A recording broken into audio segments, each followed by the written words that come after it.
The rain poured heavily on the golden roof of the Alade mansion, but inside the storm had already begun. Nathan Alade, heir to the Alade Empire, stood frozen in the hallway, the engagement ring still clenched in his fist. His fiancée, Vanessa, stood shamelessly in the arms of another man, his best friend, Kelvin. Her laughter, once sweet, now sounded like betrayal echoing off marble walls. "I never loved you, Nathan," she spat coldly, tossing the proposal ring at his feet. "I only stayed for your money." His mother, Madame Dorcas Alade, watched silently from the upper balcony. Her eyes, sharp as a hawk, missed nothing. She had warned Nathan about women like Vanessa, but he hadn't listened. Nathan stormed out into the rain, the drops mixing with the tears he didn't want to admit were falling. That night, in his father's old study, before the grand portrait of their ancestors, he made a vow. "I will never fall in love again. I'll build my empire alone. No woman will ever deceive me again." His voice was calm, but his heart was burning with pain. Madame Dorcas entered quietly. She didn't try to comfort him. She just stood beside him, her voice steady like a judge delivering a verdict. "Then let me choose for you. You no longer believe in love, but maybe I do. Let me find someone who will never hurt you. Someone different." Nathan didn't argue. He simply nodded, broken and done with the idea of love. But unknown to him, Dorcas wasn't just matchmaking. She was hiding a secret that had haunted her for 25 years.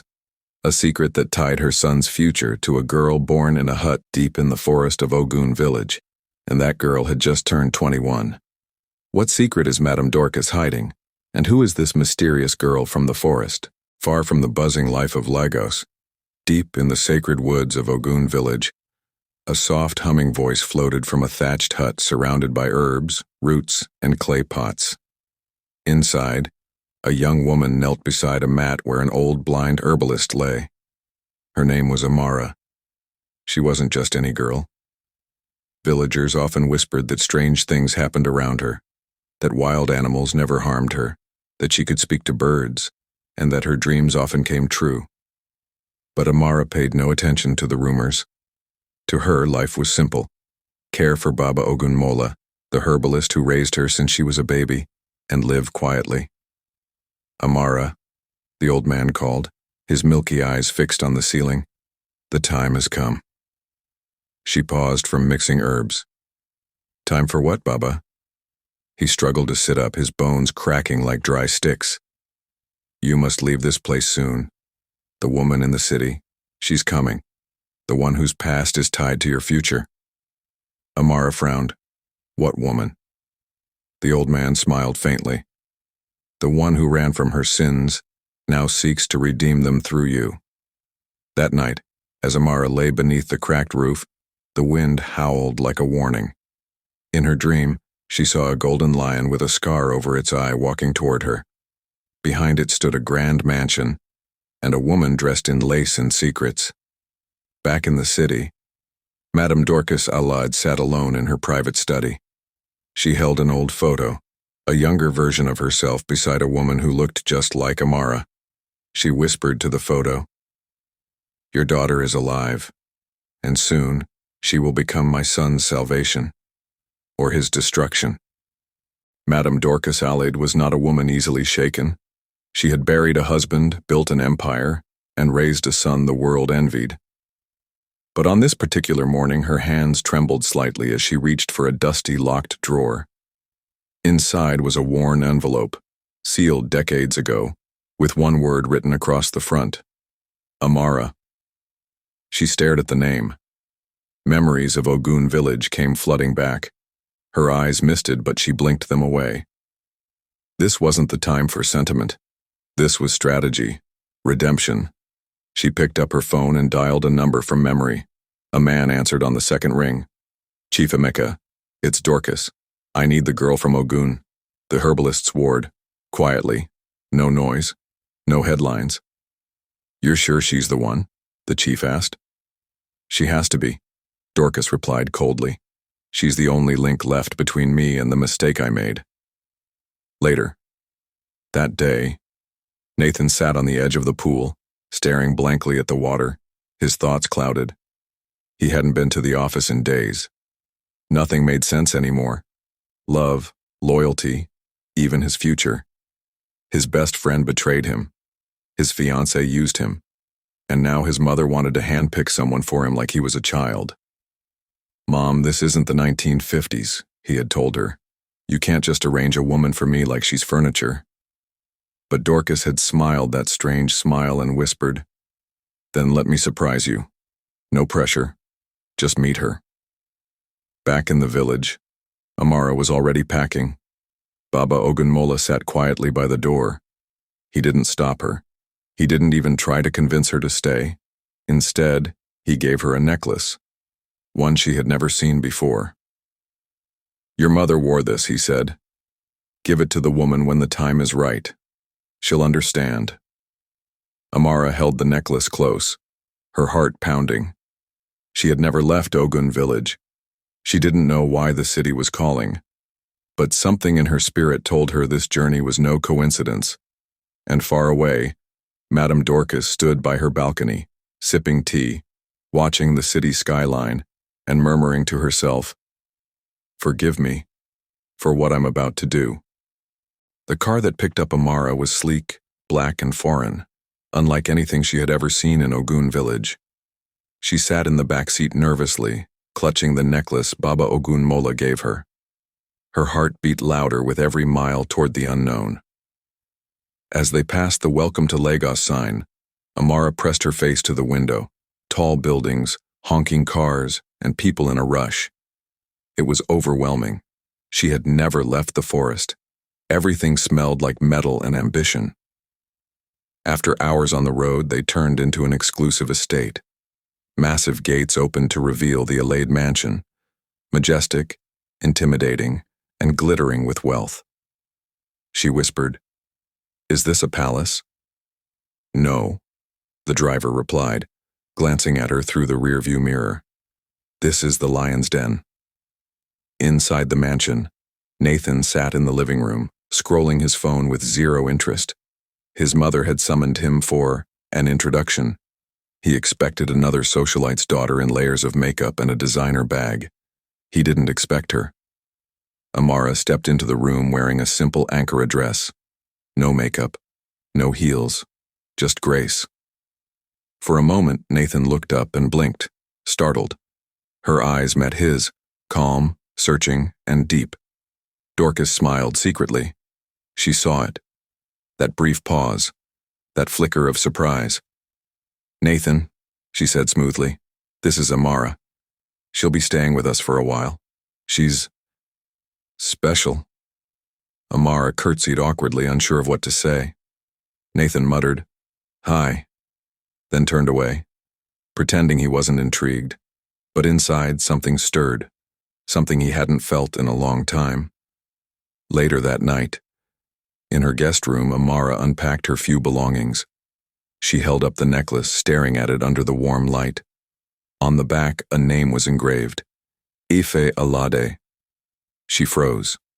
That was the name on the mailbox outside, the family name. "Why would Baba give me something connected to them?" she whispered. Downstairs, Dorcas sat alone in her study, staring at an old diary. If she finds out the truth too soon, it will destroy everything. Morning sunlight streamed through the curtains of the guest room as Amara woke up in the most luxurious bed she had ever seen. But comfort did not ease her unease. The necklace still lay on the bedside table, gleaming in the light. She picked it up again and ran her fingers over the engraved name, Efe Alade. Who was Efe? And why did Baba Ogunmola give her a necklace tied to this powerful family? Downstairs in the mansion, Nathan sat at the breakfast table in silence, barely touching his food. He wasn't used to having strangers in his space, especially not girls like Amara, soft-spoken, humble, and unreadable. Dorcas entered the room, commanding the atmosphere as usual. "Nathan," she said, "take her out today. Show her the city. She's new here. Make her feel welcome." "What am I, a tour guide?" he scoffed. "No," Dorcas said calmly. "You're her host. Act like it. He rolled his eyes but nodded. Deep down, curiosity was beginning to pull at him. In the hallway. As Amara followed a maid toward the dining room, her eyes caught a large painting hanging on the corridor wall, a portrait of a beautiful woman in traditional attire. Something in her chest tightened. She moved closer. The woman's face was so familiar. Her eyes, her cheekbones. It was almost like looking into a future version of herself. A maid passing by noticed her staring and whispered, "That's Madame Effet Alade, Madame Dorcas's younger sister, died years ago. Tragic story. Some say she had a child before she disappeared." Amara's head spun. She quickly walked away, but inside, the seed of suspicion was growing. Could that be my mother? Meanwhile, Dorcas sat on the balcony, watching the city below. She had seen Amara staring at the portrait. She knew it wouldn't take long before questions started rising, but time was limited. She pulled out a small notebook from her purse, opened to a marked page, and read the faded prophecy Baba Ogunmola once gave her years ago. The child of shame will return in innocence. Her presence will either heal your house or break it. Dorcas closed the book and whispered, "I have to guide her before she discovers the truth on her own." The city felt like a storm of noise and motion as Nathan drove Amara through the buzzing streets of Lagos. Towering buildings cast long shadows, and cars weaved through traffic like dancers in chaos. Amara sat quietly in the passenger seat, her hands folded on her lap, her eyes wide with both wonder and caution. Nathan, one hand on the steering wheel, stole occasional glances at her. "You're really not from around here, are you?" he asked, breaking the silence. "No," she replied softly. "The forest raised me." He raised a brow. "That explains why you didn't scream when that street hawker knocked on the window." She gave a small laugh, and for a moment, Nathan was caught off guard. Her laugh was honest, pure. It reminded him of a time before lies and betrayal. At the art gallery. Their first stop was a modern art gallery Dorcas sponsored. Nathan led her through rooms of abstract sculptures and expressive canvases. But one painting caught Amara's attention, a woman barefoot and crying under a baobab tree. The style felt familiar. She whispered, "This painting. My late aunt painted that," Nathan said. "Aoife. My mom says she was gifted but troubled. She disappeared when I was just a kid." The name hit her again like a hammer. "Did she have a child?" Amara asked slowly. Nathan looked at her, puzzled. "No one ever talks about that. Why?" Amara shook her head quickly. "Just wondering." But inside, her heart was pounding. Every thread pointed to one conclusion. She wasn't in this mansion by accident. Meanwhile, at the mansion, Dorcas stood in Aoife's old bedroom, now kept locked for decades. She ran her hand over the dusty vanity, stopping at a framed photo. It was Aoife, holding a baby wrapped in Ankara cloth. She clenched her jaw. "I told you to stay hidden, Aoife, but your child has returned." The images from the day, the painting, the portrait, the baby in the photograph, kept flashing through her mind. The city noise had faded, but inside her spirit, there was a storm rising. She clutched the necklace again and held it close to her chest. Then, like every night since childhood, she whispered a prayer into the wind, asking the spirits of the ancestors to guide her. As the clock struck midnight, sleep finally took her, deep and heavy. In the dream, she found herself standing in a misty forest. The trees whispered her name and the wind carried an ancient voice. "Amara, the truth is close, but beware. Love without truth is a trap." Suddenly, a woman in white appeared beneath a baobab tree. Her face was familiar. It was the woman from the portrait. Her eyes glistened with tears. "Find me," the woman said. "You are mine. But beware the woman with two faces. She loved me once, and betrayed me. Amara reached out to touch her, but the vision shattered like glass. She woke up gasping. Meanwhile, in Nathan's room, Nathan sat at his desk, staring at an untouched glass of wine. Amara's questions earlier were replaying in his head. Something about her was unsettling, not in a bad way, but in a way that made him question things he'd buried. He opened his laptop and searched old archives for the name, Efe Alade. Most articles referred to her as a talented artist, eccentric and reclusive. But one headline stood out: Efe Alade's disappearance still unsolved. Did she flee or was she erased? Underneath was a blurry photo of Aoife, pregnant. Nathan leaned back slowly. Why is this woman's story suddenly crawling back into my life? In the hallway, Madame Dorcas walked past Amara's room and paused at the door. She could hear faint crying. She placed her hand on the door but didn't enter. I wanted to protect you, Aoife, but your daughter has your eyes and your fire. Then she walked away, her face masked in sorrow and silent fear. The morning came with a heavy stillness. Amara hadn't told anyone about her dream. Not the woman in white, not the tree, not the voice that warned her, but the words refused to leave her heart. The woman with two faces. Was it Madame Dorcas? She needed answers, but first, she needed courage. After breakfast, she found herself wandering the mansion alone. Guided more by instinct than intent, she ended up at a hallway lined with closed doors. One door, slightly ajar and covered in dust, called to her. She pushed it open. The air inside was heavy, untouched by time. A layer of silence blanketed everything. She stepped in slowly.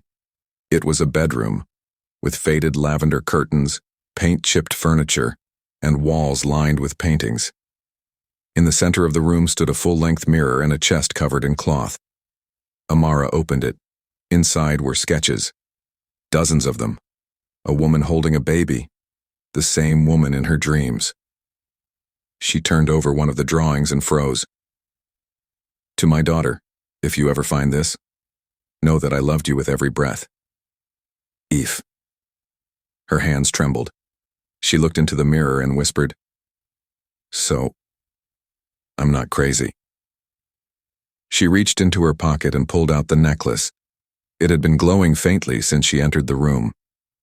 Outside the door, unbeknownst to her, Madame Dorcas stood just a few feet away, her hand clenched tightly on the doorknob. She had told the staff never to unlock that room. She had kept it closed for over 2 decades. But now, the past had been reopened, and the future was unraveling faster than she planned. That evening, Nathan returned from the office to find his mother waiting in the living room with her arms folded. We need to talk, she said. About what? Amara. Nathan blinked. What about her? Dorcas looked him dead in the eye. You're starting to feel something, aren't you? You must fight it. This is not the kind of woman you should fall for. Nathan scoffed. Why? Because she's not wearing diamonds and pretending to be someone she's not? Because if you fall for her, everything I've worked to bury will come back, and we may not survive it this time. That evening, Amara sat quietly in the garden behind the mansion. The city lights flickered in the distance, but her thoughts were loud. The drawing, the message, the necklace. Everything pointed to one undeniable truth. Her mother was Aoife Alade. She no longer doubted it. But what haunted her now was why no one had ever told her. Why had her life been hidden in the forest while her bloodline thrived behind marble walls and chandeliers? As she stared into the night, Nathan appeared behind her. You always sit here, he said, breaking the silence.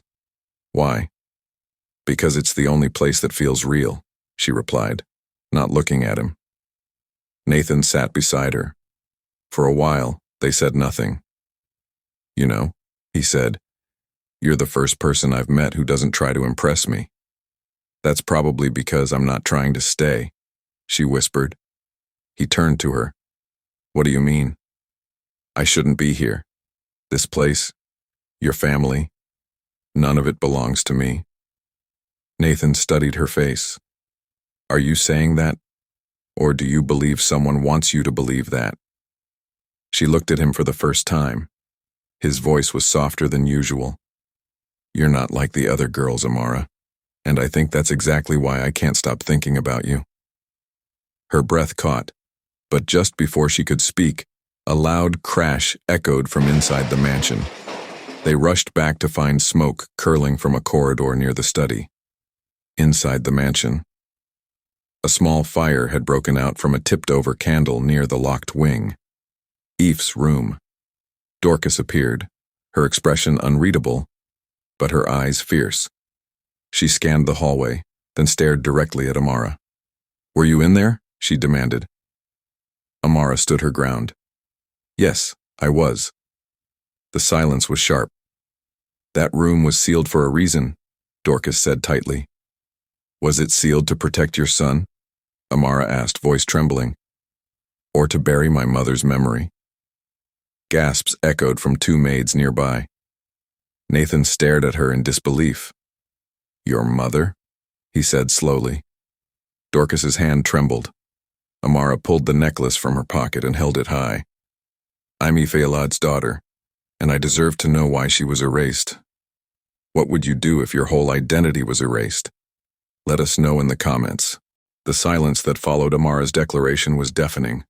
Nathan stared at her, stunned as if he'd been slapped. The maids froze, unsure whether to bow or flee. Dorcas's expression darkened like a gathering storm. You don't know what you're talking about, Dorcas said coldly. Don't I? Amara shot back. You knew who I was the moment I stepped into this house. That's why you brought me here. This wasn't about helping Nathan. This was about your past. Dorcas's hands curled into fists. For decades she had controlled every detail, buried every whisper, and silenced every threat. But now, the past had risen in the form of a young girl with her sister's eyes. Nathan's voice finally broke the tension. Is it true? He asked, facing his mother. Is Amara related to us? Dorcas looked at him, her chest rising and falling. For a moment it seemed she might lie again, but the weight of her secret had grown too heavy. Yes, she said quietly. Amara is your cousin, the daughter of my sister Ife. The words fell like stones. Nathan staggered backward, one hand against the wall. Cousin? Amara turned away, suddenly dizzy. Dorcas's confession. Dorcas slowly walked toward the family portrait that hung in the hallway. She stared at her sister's painted face. Eve was wild, free-spirited.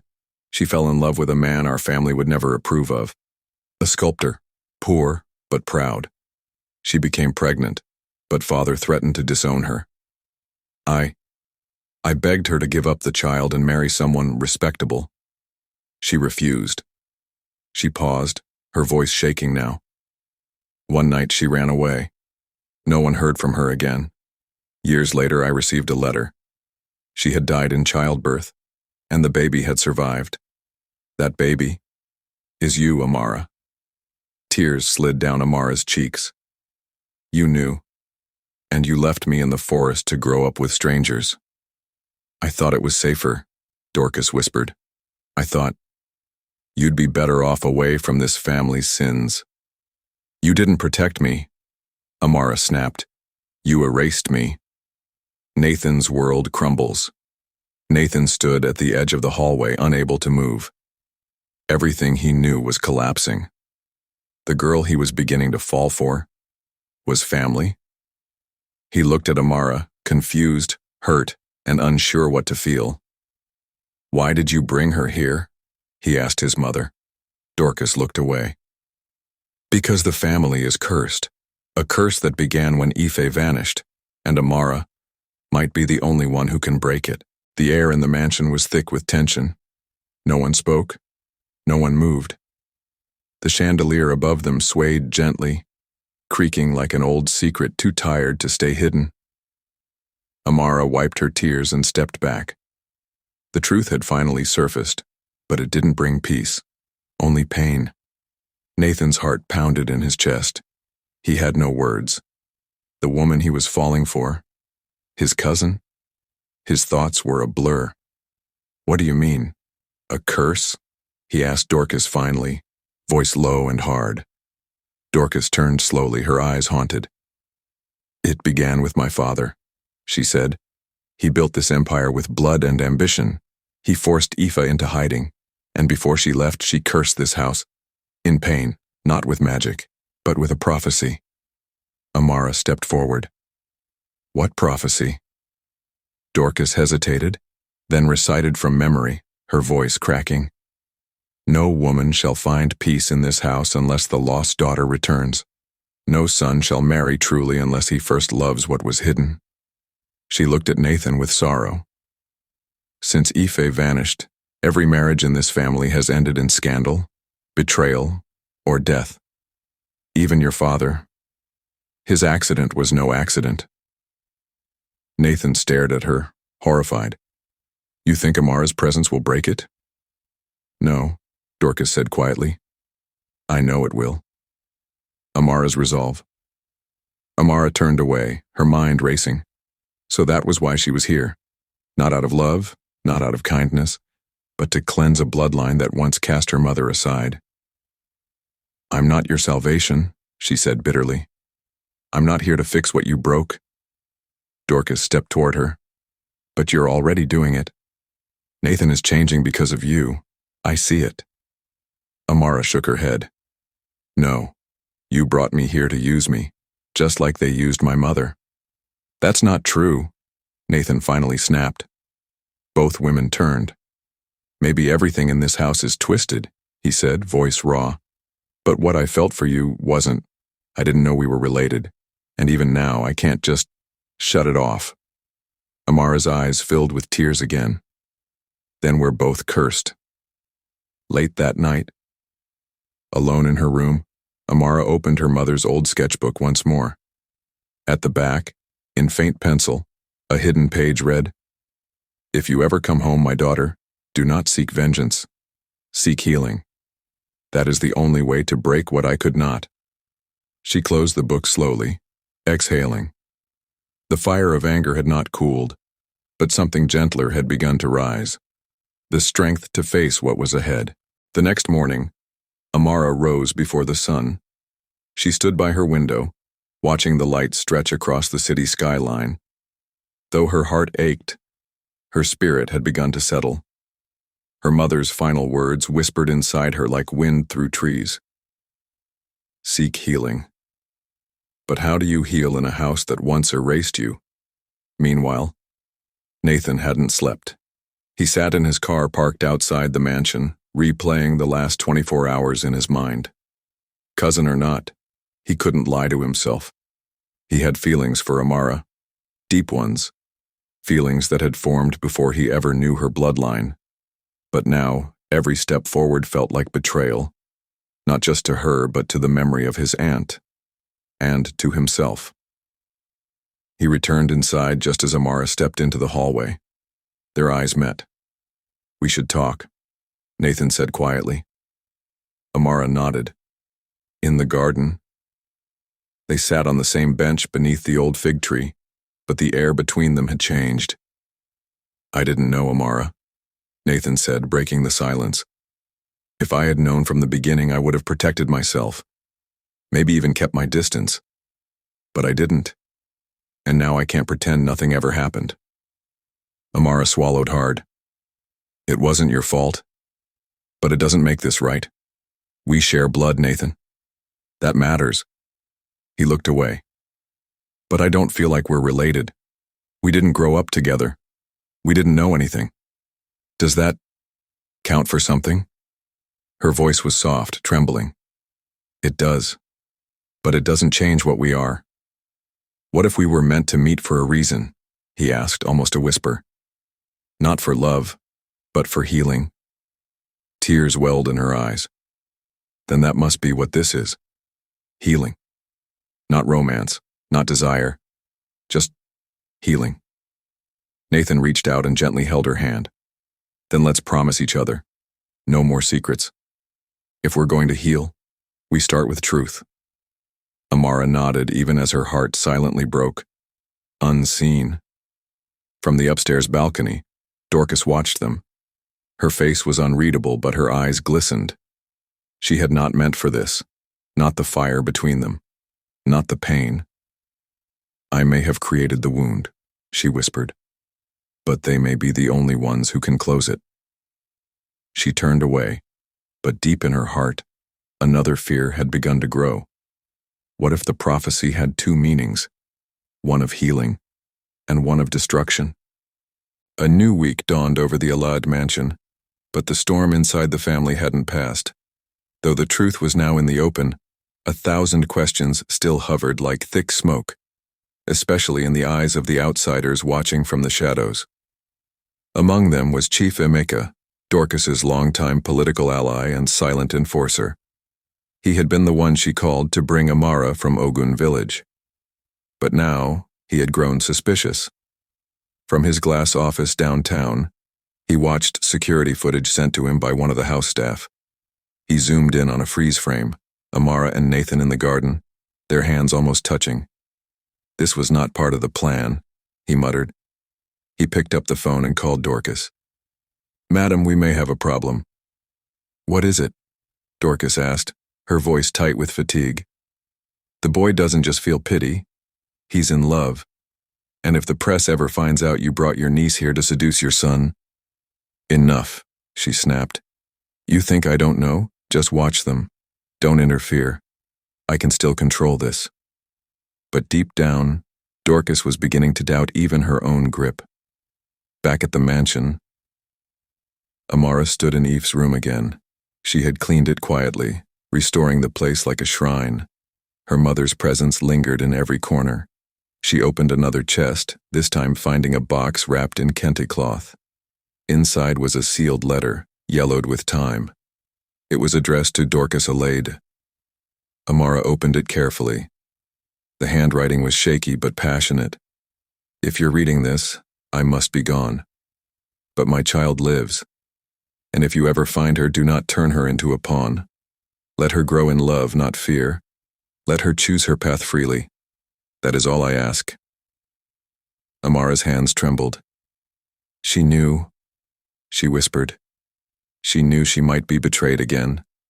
And still, she forgave. She tucked the letter away. Her mother had left behind more than pain. She had left wisdom. Nathan's struggle. Nathan walked into his father's old study. He hadn't entered the room since the day of the accident. He sat in the same leather chair where his father used to read, and stared at the old family tree on the wall. His fingers traced his name, and then Amara's, just beneath Efe. He sighed. We're family by blood. But what about by spirit? Can destiny ignore the rules that men created? His phone buzzed. A text from Amara. I need to talk to you. Meet me in the courtyard at sunset. That evening, as the golden light dipped below the horizon, Nathan found Amara waiting by the marble fountain. She didn't speak at first. Then she handed him the letter. It's from my mater, to yours. He read in silence, then looked at Amara.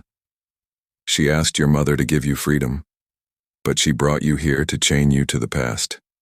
Amara nodded. That's why I'm making my own decision now. Nathan tensed. You're leaving? No, she said gently. I'm staying, but not to heal your family, to heal myself. And us? He asked, voice low. We let time decide, and if we're meant to be more, destiny will clear a path. Nathan reached for her hand, and this time, she didn't pull away. For a moment, the mansion knew peace. Amara had settled into a new rhythm. She spent her mornings in Ife's room, organizing her late mother's artwork, and her evenings in the courtyard, where the moonlight always seemed to wrap around her like a warm memory. Nathan had become distant, but not because of indifference. Rather, it was restraint.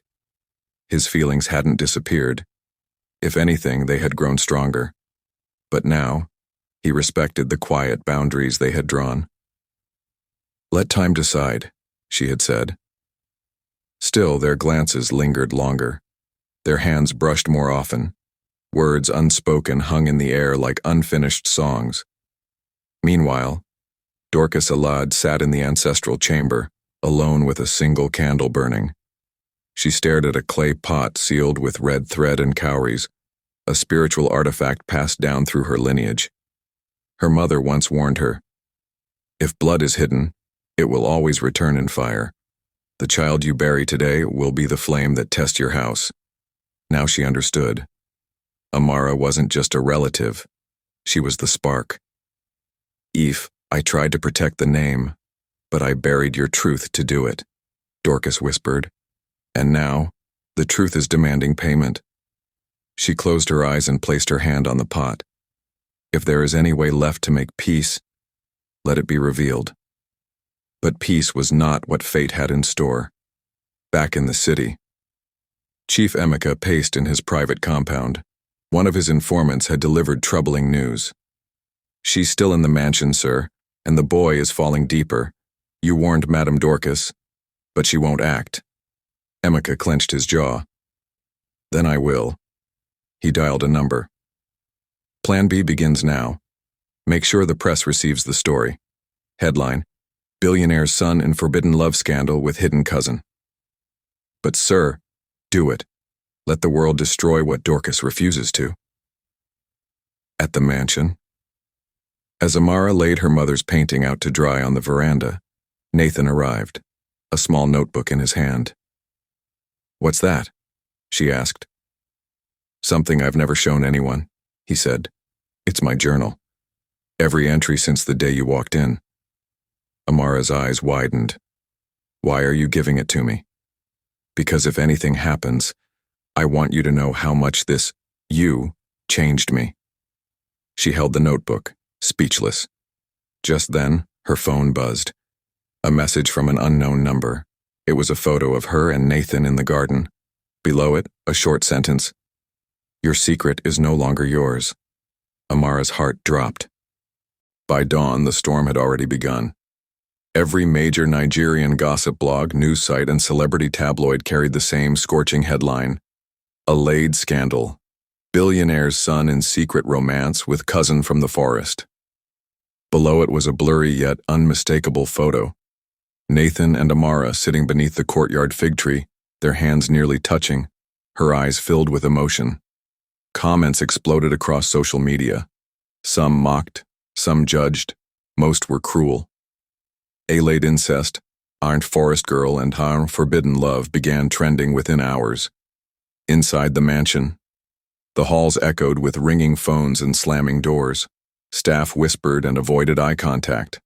The house had become a war zone of shame.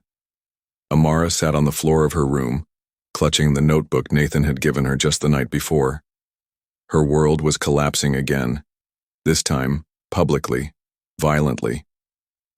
Madame Dorcas barged into the room, her face pale with fury. "What did you do?" "Nothing," Amara said, barely audible. "We did nothing wrong. You're destroying everything I built. They're calling my son a disgrace. They're calling me a witch who raised cousins to fall in love." "You brought me here," Amara snapped back. "You used me. Now the truth is out and you want someone to blame?" Dorcas trembled, unable to speak. For the first time, shame was written across her proud face. Nathan fights back. Outside, Nathan stood before a group of reporters who had camped at the gate. Flashbulbs lit up his face. "Do you deny the claims?" one shouted. "Is she your cousin?" another demanded. Nathan raised a hand and calmly said, "I have nothing to be ashamed of. Amara is a part of this family, yes, but she is not a mistake. She's the result of one. One made decades ago by people who couldn't accept love that didn't fit their narrative. If you want a scandal, look at that." Cameras clicked. Reporters fell silent. Back inside, Amara watched the live stream from her phone. Her hands trembled as tears filled her eyes. Later that night, Dorcas sat in her study, alone again. She stared at the empty whiskey glass in front of her. Chief Emeka's voice echoed in her voicemail. "You didn't listen. Now the vultures are circling. What happens next?" is on you." Her hand hovered over the drawer that contained the will, a revised one her late sister Eve had signed before her disappearance. It stated that Amara was to inherit everything, not Nathan, not Dorcas. Dorcas had buried it. Now, it was about to rise. The storm outside mirrored the storm inside the Alade mansion. Amara stood at the window watching the clouds roll in. Her name was now known across the country, not for her mother's legacy, not for her own character, but for a headline scandal she never asked for. The phone buzzed again. More hate, more questions, more shame. She dropped it on the bed and walked out, determined. Enough was enough. In the study. Dorcas stared at the drawer as though it might bite her. Inside lay the one thing that could dismantle the empire she had built, the life she had manipulated, and the son she had raised to inherit everything. The true will. Eve's last legal wish. She pulled it out and unfolded the brittle paper. At the bottom was Ife's signature, witnessed and notarized, and in the clause highlighted in faded ink, "All assets, shares, and estates within the Alade Trust are to pass to my daughter, should she be found." Dorcas shut her eyes tightly. If the world ever saw this document, it wouldn't just be a scandal. It would be a revolution. In the courtyard, Nathan waited under the fig tree where it had all started. He didn't know if Amara would come. After all the pain, the exposure, the betrayal, he wasn't sure he'd come if he were her. But she did. She walked slowly toward him, her face composed but weary. "You shouldn't have defended me in public," she said softly. "They'll eat you alive." Nathan smiled faintly. "Let them. I've been eaten alive by silence for too long." He paused. "I'm sorry." "For what?" she asked. "For loving you, and for knowing it couldn't work, but not being able to stop." Amara's eyes stung with tears, but she held them back. "You didn't love wrong," she whispered. "You just loved too late." They stood in silence, closer than they should be, yet still oceans apart. Dorcas's dilemma. Dorcas walked to the fire pit in the garden. In her hand was the will. All she had to do was drop it into the flames and everything would go back to the way it was. Amara would never know she was the rightful heiress. Nathan would inherit. The press would move on. Her hand trembled over the fire. But just then, a voice broke through the darkness. "Don't burn it." It was Nathan. He had seen her from the window. "What's that?" he asked. Dorcas tried to hide it behind her back, but he stepped closer, snatched it from her. As he read, his eyes widened.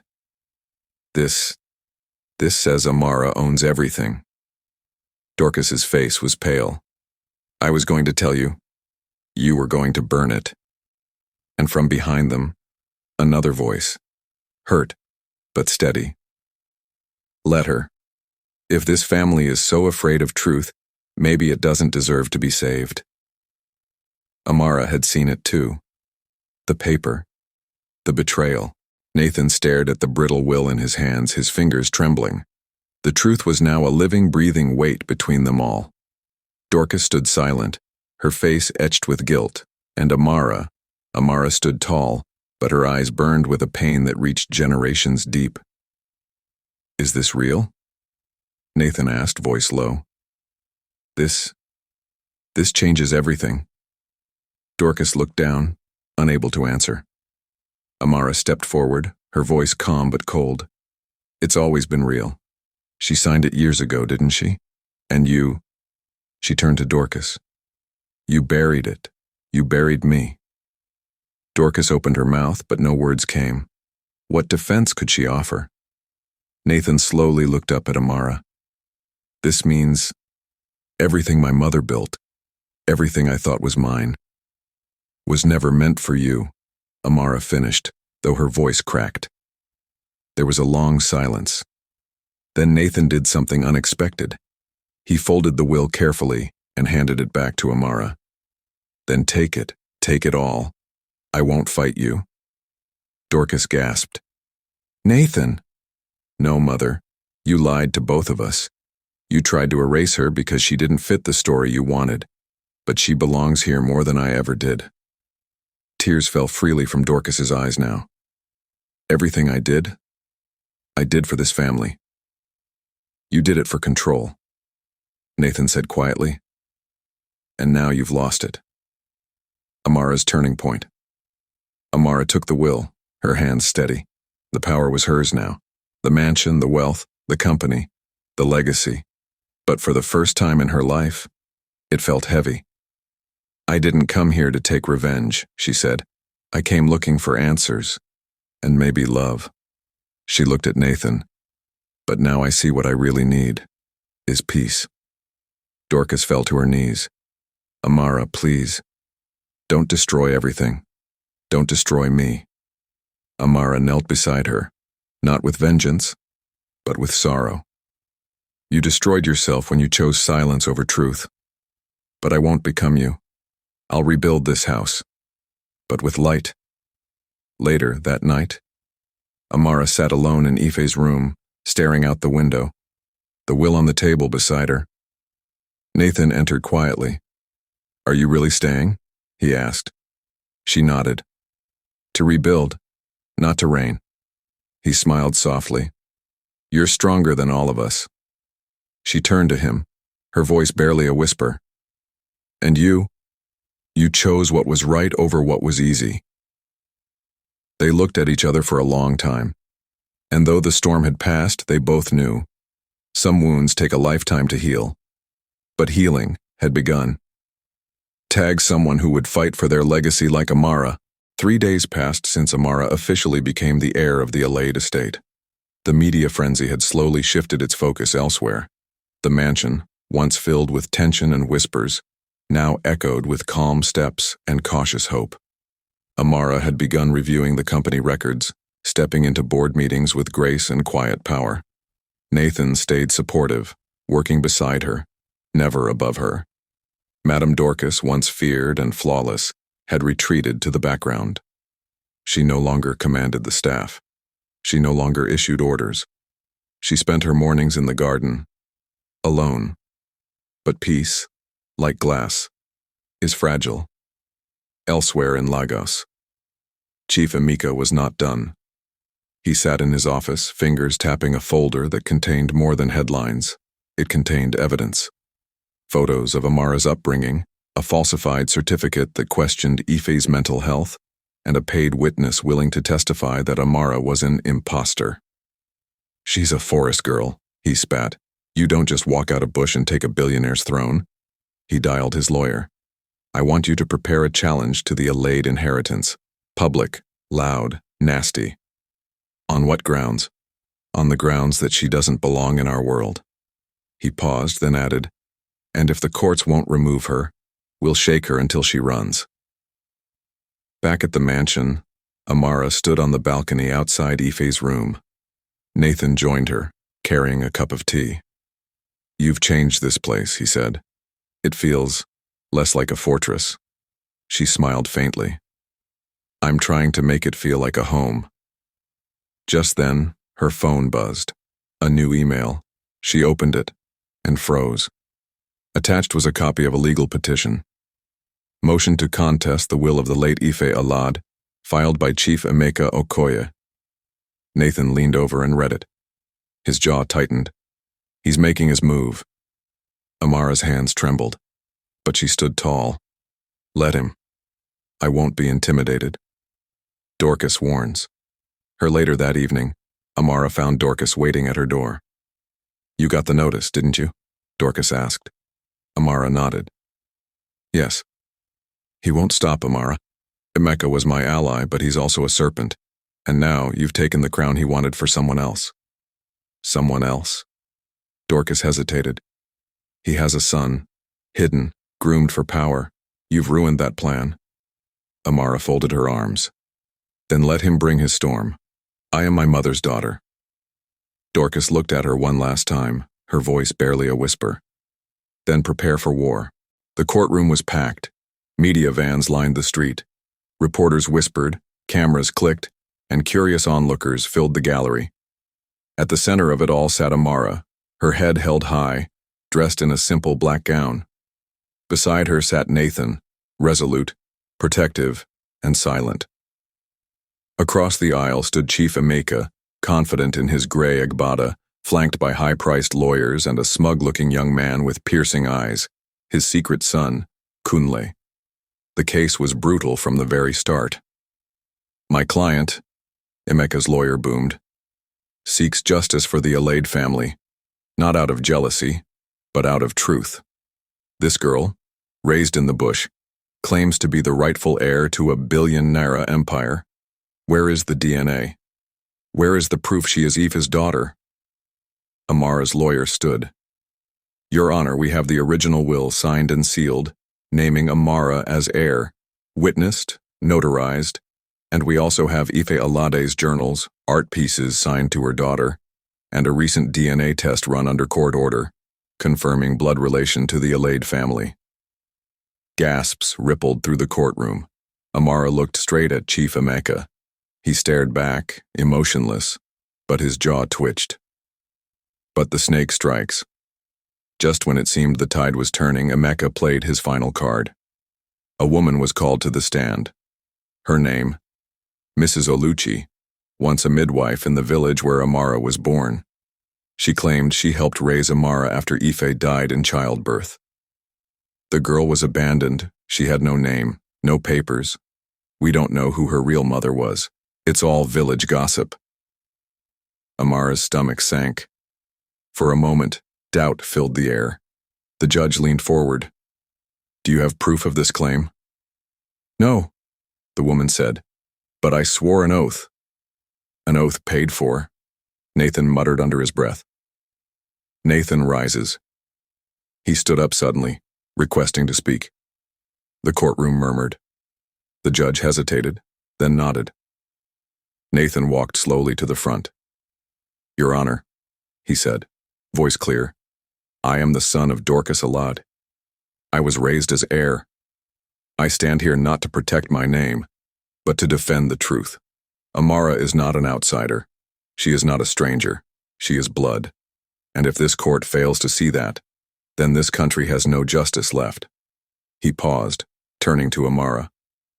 "And if my inheritance must burn for her to rise, and so be it." The court erupted in whispers. Even Emeka's lawyer looked shaken. Verdict pending. The judge banged the gavel. "This court will reconvene in 48 hours for judgment. Until then, all public statements are prohibited." As the courtroom emptied, Amara turned to Nathan, eyes filled with tears. "You didn't have to do that." "I know," he whispered, "but I wanted to." In the shadows, again Chief Emeka returned to his car, furious.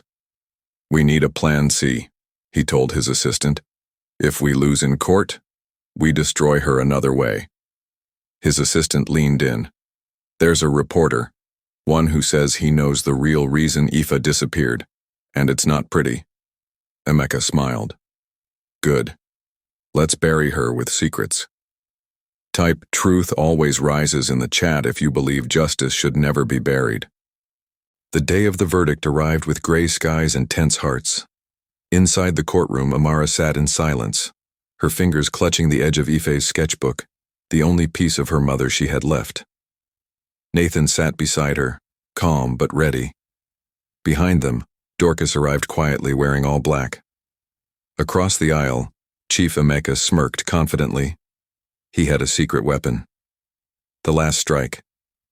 Before the verdict, Emeka's lawyer requested to submit new evidence, a video recording from a private investigator, claiming that Aoife Alade had been mentally unstable in her final years, and that her will was forged. The judge allowed it. The courtroom watched as a grainy video played. In it, a blurred figure alleged that Aoife was obsessed with curses, hallucinations, and delusions of a royal child. She talked to trees. She believed her unborn daughter would rise from ashes, the voice said. Emeka stood. This proves the woman was not of sound mind. Therefore, the will is invalid. Gasps filled the room. Amara closed her eyes, heart pounding. It felt like her mother was being buried all over again. The light breaks through. But just then, Amara stood. "Your Honor, I ask to play one more video. One that has never been seen before. My mother left it inside the back cover of her sketchbook." The judge allowed it. The courtroom went silent as the screen lit up with a faded video clip. Efe Alade sat on a stool, weak but glowing with pride. "If my daughter ever sees this, I want her to know I was never mad. I was in love. I loved a man the world called nothing. I loved a child they said would curse my name. But love isn't madness, silence is." Tears rolled down Amara's cheeks. "They said I should hide my child, that I should pretend she never existed. But I chose truth. And if this world ever sees her, may they know she is my legacy." The video ended. Silence. Even Emeka sat frozen. The judge's verdict. The judge cleared his throat. "This court finds that the late Ife Alade's will is valid and enforceable. Her daughter, Amara Efe Alade, is the rightful heir to the Alade estate and all assets therein." Case closed. Cheers. Cries. Relief. Amara covered her face and wept, not for the money, not for the empire, but because her mother had finally been heard. 1 month later. The Alade mansion had changed. Dorcas stepped down publicly and issued a heartfelt apology.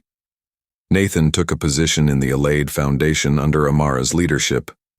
Chief Emeka was exposed for bribery and banished from the board.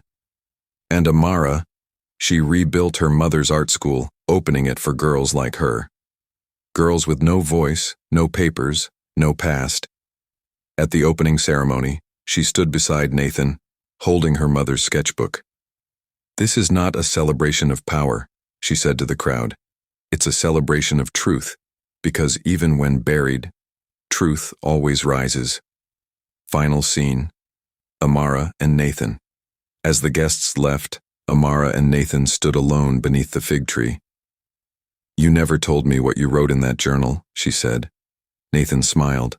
"I said I'd let time decide, and time hasn't changed how I feel." Amara stepped closer. "Then maybe it's time." And under the soft evening sky, they finally embraced, not as cousins, not as heirs, but as two souls who found each other in the fire and chose to heal. In the land of riches, secrets grow like weeds, but when truth takes root, it blossoms like a tree no storm can break.